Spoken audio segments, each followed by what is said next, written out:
Are you ready to take your guitar chords to the next level? If you're looking to add more depth and more flavor to your playing, then spread triads are the perfect solution. And in this video, I'm going to show you how you can add a whole new dimension to your playing using spread triads in just a few simple steps. Make sure you stick around until the end of the video because I'm going to play two very famous songs that I absolutely know you will know, but I'm going to use spread triads. I'm going to arrange them using spread triads, and I'm going to challenge you to tell me what the songs are. Also, if you could like this video right now, I'd really appreciate it. It gets it out there in the land of YouTube so more people can see it. And if you like the content I present each week, then consider subscribing to the channel. I'd very much appreciate it. All right.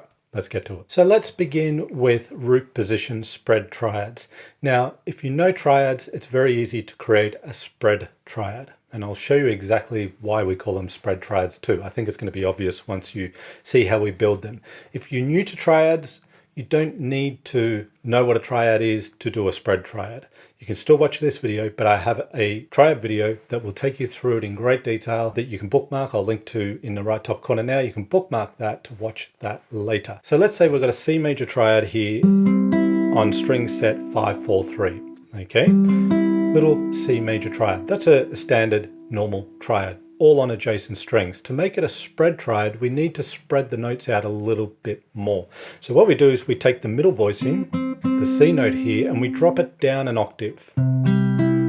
Okay, the other notes of the triad stay in place. So this becomes this. And you can hear the difference, right? The notes are spread out more. There's a greater range being covered with the spread triad versus the normal. We'll just call it a normal triad. And this is a major triad. You can also take the middle note and put it up an octave. So that'd be another option off of that shape to create a spread triad. But we're going to go with this one for the moment. Okay, so then we could go to another standard triad shape on string set 432, C major again. We take the middle voice, which is a C, and we drop it an octave. There's another spread triad stemming from the fifth string in root position. We could also take that up the octave and get this particular spread triad shape as well. But we're sticking with root position here, so we'll go with that one. Finally, we could take a little triad shape like this guy up here, and we take the middle voice in again, move it down an octave. There's another C major root position spread triad. So you can hear it's the same chord, different octave up here, but you can hear how the notes are spread. There's a larger range being covered. It's got a very particular sound to it. Now, same with minor. So if we take the equivalent minor shapes, we just take the middle voice in down again, and we get root position minor triad there with our spread triad. And if we came down to this minor triad here on adjacent strings, take the middle voice in, there's a root position C minor triad, and the same thing up here. Here's our little standard C minor triad, and drop the middle voice in down an octave, and we get the spread triad. So in a nutshell, take your standard triad, take the middle of the three notes, so the middle one, and either move it up or down an octave, keeping the other two in place. Do that with any triad shape, and you've got yourself a spread triad. Okay, so the root position spread triads are great, but we can also have inverted spread triads, which will give us far more options, as you'll see in a moment. So I'm just going to take you through the inverted shapes along with the root position. So we had the spread triad that stemmed from the sixth string. This was C major root position. We also have this shape, which is an inverted or an inversion of C major with the third in the bass. So we call it first inversion. And we've got this guy down here. That's second inversion C. Going to the fifth string, here's our root position that we did. Here's our first inversion. Here's our second inversion. And back to root position. And then root position. Then we've got our first inversion. We could play it like that, or we could, there's a couple of options as how you might fret these, depends on the situation. So you could do that one either like this or this for first inversion, and then second inversion back to root position. Okay, so we can now get three different ways we could play the spread triad for C major on each of those string sets. Then the same for minor. So here's root position C minor. We could also play that one like this. Depends on the situation, depends on your hand size. Some of them can get a little stretchy, but there's often a way that makes it easier if needed. And then we've got first inversion, C minor triad with the third in the bass, and we've got the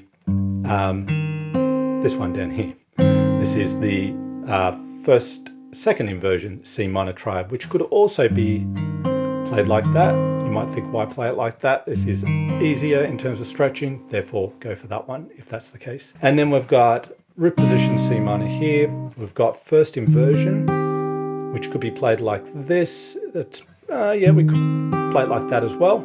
Okay, a couple of options again for the first inversion, C minor stemming from the fifth string, and then second inversion, I'm going to probably play it like that for C minor. Then we had the root position on the first, well, rather the fourth string, root position C minor spread triad. So we also have C minor down here in first inversion. Is there an easier way to play that one? Quite possibly. You might go with this one. Just thinking on the spot there. So this one obviously will probably be the easier one of the two. And then we've got second inversion C minor triad on the stemming from the fourth string back to root position. So now instead of just one per string set stemming from the sixth, fifth or fourth string, we now have three for each C major, C minor spread triads. So let's take these shapes and let's apply them to a very standard chord progression. Our progression is going to be C to the 4 chord F, to the 6 chord A minor, 5 chord G. Okay, when you learn triads of any nature, standard triads, spread triads, it's good to work by shape first. So this means we use one shape exclusively for the entire progression. Get you very familiar with that shape. We can isolate it and train each shape accordingly. So in this case, I'm going to take the root position of the major and minor triad to voice out this chord progression. And I'll use the shapes that extend from the root note on string 6. So for our progression here, we'd have C, we'd have F down here with our spread triad. This one is minor, so we use the equivalent minor, still root position. So I call that the same shape essentially, or the same type. And then G. Okay, that's one way we could voice out that chord progression. Another way is with the triads, the equivalents that are stemming from the fifth string. So we've got C, we've got F, A minor up here, and we've got G. Okay, then we could do the same stemming from the fourth string. So we've got the 1 chord, we've got the 5 chord up to the 6, down to the 5 chord. Okay, 1, I think I might have said 5 before, 4 chord to the 6 to the 5. Okay, so that's one way that you can do it. You're sticking with one type of spread triad, being the root position in this case. You're sticking with one string set stemming from the 6th string and playing those shapes and voicing out the progression, moving to the 5th, then the 4th string, and getting to know those shapes well. And you will notice that you do move up and down the fretboard a lot when you stick with one shape. When we start to include the inversions, there's going to be more possibilities for us to stick more or less around the same position on the fretboard and get a really nice smooth sound, because the voices, the notes in one triad, connect smoothly to the next because they're close together. Nothing wrong with making these big shifts, that's perfectly fine. But we also want the option of being able to stay around in the same area of the fretboard, the same neighborhood, to get a smoother sound if that's what we're after. So let me give you an example of this. If we're here with our C, sticking with the same chord progression, instead of going down to F here, which is a perfectly fine choice, we go C and we can go to F right there. That's a second inversion F major spread triad. Beautiful sound. 1, 2, 4. Then we only have to move one note to make it the 6th chord, A minor. There is only one note difference between the F to A minor spread triad in that position. Then we go down to G, back to C. So here's how that sounds.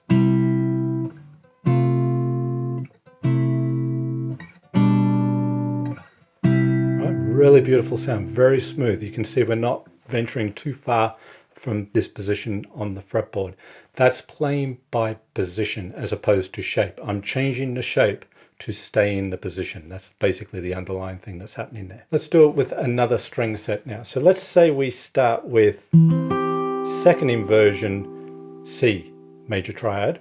Don't have to start on root. We're going to start here, and then we'll see a root position 4 chord right next door. Here's the first inversion C spread triad to the 4 chord. Then we're going to make a little leap up to the 6, but we're going to stay in that area to play the G. So we've got the 6 chord A minor here. Then right in that same position is the G, and you hear that beautiful smooth change. And then you might even just connect up to your C root position spread triad there. So that one sounds like this: C, F, A minor, G, and C. Okay, so now I'm going to play you a couple of songs here using spread triads, and I'm going to see if you can guess what they are. You absolutely know these songs. The first one I'll play for you, there's going to be more or less a couple of voicings for each chord. I'll call the chords out as I play them, see if you can figure out what the song is. So here's the first one: B minors, F sharp, we've got A's, and we've got E, and we've got G, D, and we've got E minor, F sharp. Now we're at the top of the progression. We're going again. We've got B minors, and we've got F sharp again, and we've got A, and we've got E, and we've got G, and we've got D, and then we've got E minor, and then some F sharp. Back to B minor. Can you guess what that is? Let me know. Okay, and here's the second song. Equally as well known, I would say, using spread triads all the way, starting on C. Here's how it sounds. C, can you guess it? Then we've got G. Then we've got D. And we've got A. And then we've got a couple of bars on E. So we're filling out E here with a bunch of E spread triads. E, then we're back at the top of the progression, C again, and then we have G, and then we have D, and then we have A, trying to think of my triads here, and then we're back on E, and we're coming down because we've got that time on E again. So all E spread triads, and then we could finish here.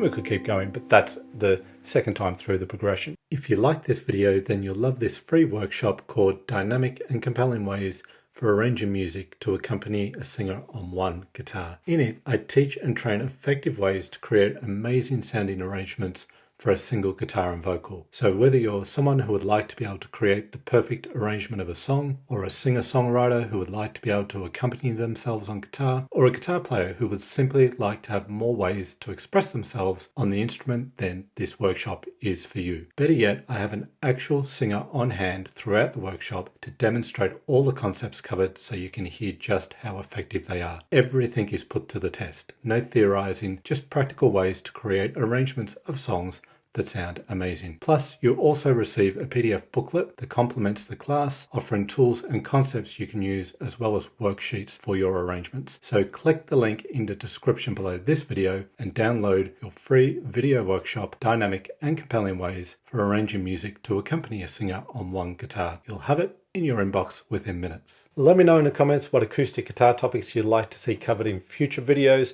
I love to hear from you. I do my very best to read all the comments and reply, and a lot of the things that have been suggested have turned into videos. So don't be shy, drop us a line. Would love to hear from you. If you like this video, then hit that like button, and if you haven't already, subscribe to the channel. I release videos every week. If you like the content, subscribe and hit the notification bell button, and you'll be sure not to miss a thing. Thank you so much for watching this video. As always, I really do appreciate you taking the time to do so. This is Simon Candy from AcousticGuitarLessonsOnline.net, and I will look forward to seeing you in the next video.